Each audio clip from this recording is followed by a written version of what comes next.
Today is all about hats and headwear. I am officially today 2 weeks out from the day before we leave.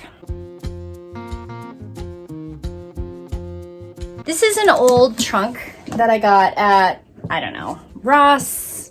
I don't know, maybe it was Walmart. Who knows where it was? At least 20 years ago. And I've used it this whole time mostly as like my travel vanity because it's got a really nice deep and it's got a recessed top that I can lay a mirror in. And it gives me kind of a portable vanity type feel to it. I am now kind of in that place where I wanted to move this box to be all headgear. So when I go in my English tutor or my Welsh persona, I wear wimples and veils, and then I have a lot of bobs and bits that go with that. So pins, coifs, veils, the wimple part of the veil, and I like to have them nice and creased and white and shiny to go to an event. And I've usually just kind of shoved them in a bag and they get wrinkled. So I'm kind of in that place where now that I'm also doing Ottoman, I need some place also for my hats. So this has a really nice deep well, and it holds all of my pillbox hats really nicely.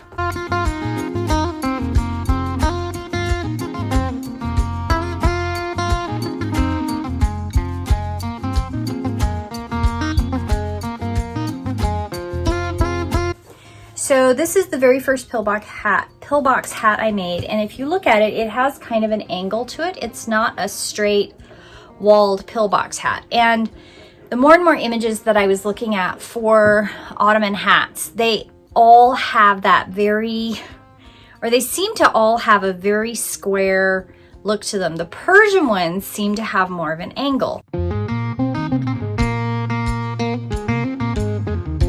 This is the pattern for the hat, and the hat has a 22-inch circumference, and I made a pattern that is exactly, my head's actually more like 21 and about a 1/4 inch. So I made a 22-inch circumference hat pattern, and this is out of canvas. I started with this one, but it was a little too small because I needed the sewing seam allowance for when I attach the band. So the band, when I sew it or when I cut it out, is actually 22 and just over 1/2 inch, so that I have the 1/4 inch to or the 1/2 inch to create the connection at the back of the hat. The other thing that I make all my hats from is I make sure that they all have a canvas inside both the band and the top of the hat. And the top of the hat is actually 2 layers of canvas that are glued together with this lovely stuff. And this is a heat and bond extra hold. And I really like using the extra hold.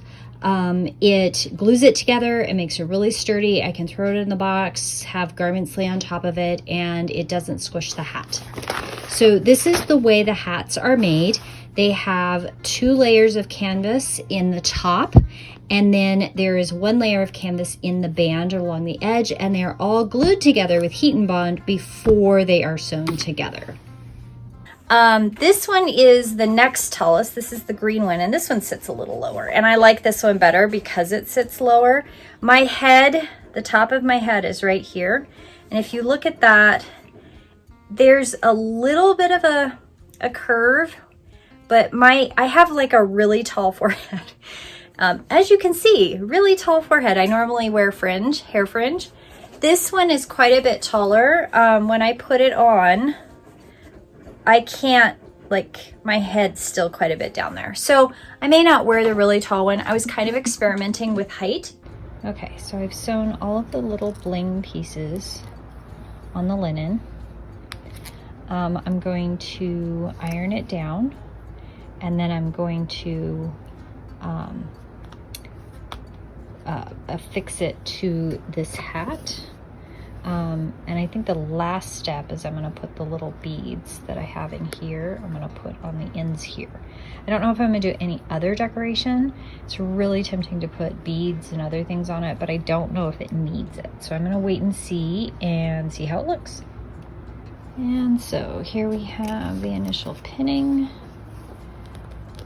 It's not exactly on center, but I did curve it a little bit. I think what I'm going to end up doing is probably sewing down all the way around to the second filigree here, and then maybe tacking along the others.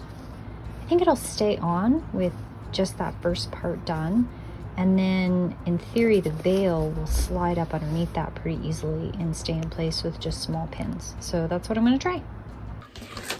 This height, and this is the first one that I've completely finished, and I went ahead and attached a veil to it.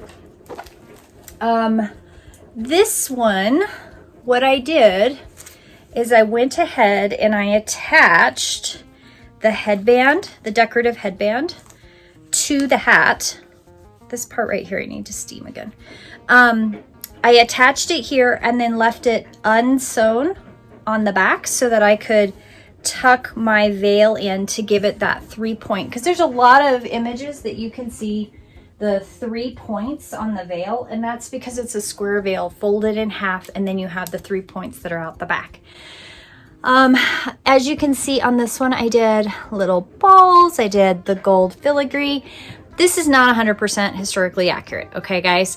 I kind of took a little bit of inspiration from a couple different woodcuts, images. I just wanted a fancy hat, and ironically, I only have one red zibbin and one pair of salwar, so this is a hat that I can kind of wear to tie it all together. But I went ahead and attached the veil to the hat, to the band, because I was playing with it. I was seeing how that worked. Now, a lot of the headbands, and I'm going to show an image, one of these two places, where you can see that the bands were detachable, okay? They held the veil in place seemingly. Now, I've done a little bit of experimentation with this, and I'm going to tell you that I think they may have used velvet or a lot of pins that once they tied it on, it was really kind of all pinned in together. And the reason that I say that is I'm not entirely certain that it would hold unless it was pinned. So this is the one that I'm working on right now. This is a black hat and this is a black band. Now this band is going to be detachable. I did some pearls around it. I attached pearls to the filigree. I used E6000. It's our lovely art glue. It wonderfully glues everything. I am not going to be permanently affixing this. This will be a pin. So my other, I'll put the word on the screen because I can't remember what they're called. I attached a pin to it so that this can attach to the hat, any hat that I want. I'm going to do the same thing to this one. I just liked the way it sat, so I have a pretty good idea where I'm going to put it. Now this one, these 4 pins, I'll take these out so you can see what I've done. I'm going to attach ties to the back of this so that this can be tied in the back. I am also going to have to use pins to hold it onto the hat, just so you know. This is my foam head. I had to pad it up. So there's not a lot of foam heads that come in, like if you have a tiny head like me, there aren't a lot of heads that are gonna fit, and most of them are way too big.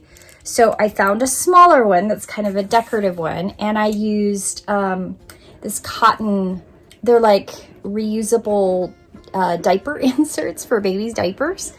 They're amazing. I've actually cut some of these and edged them, and I've used them as underarm pad, underarm shields. They're amazing. Anyway, I do have one more I'm working on, and it's an embroidered headband. And what I've done on this one, If any of you have seen my Tudor bonnet video, I think it's still in circulation.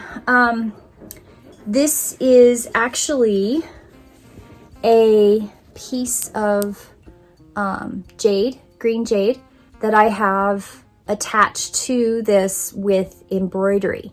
It's not glued on, it's embroidered on.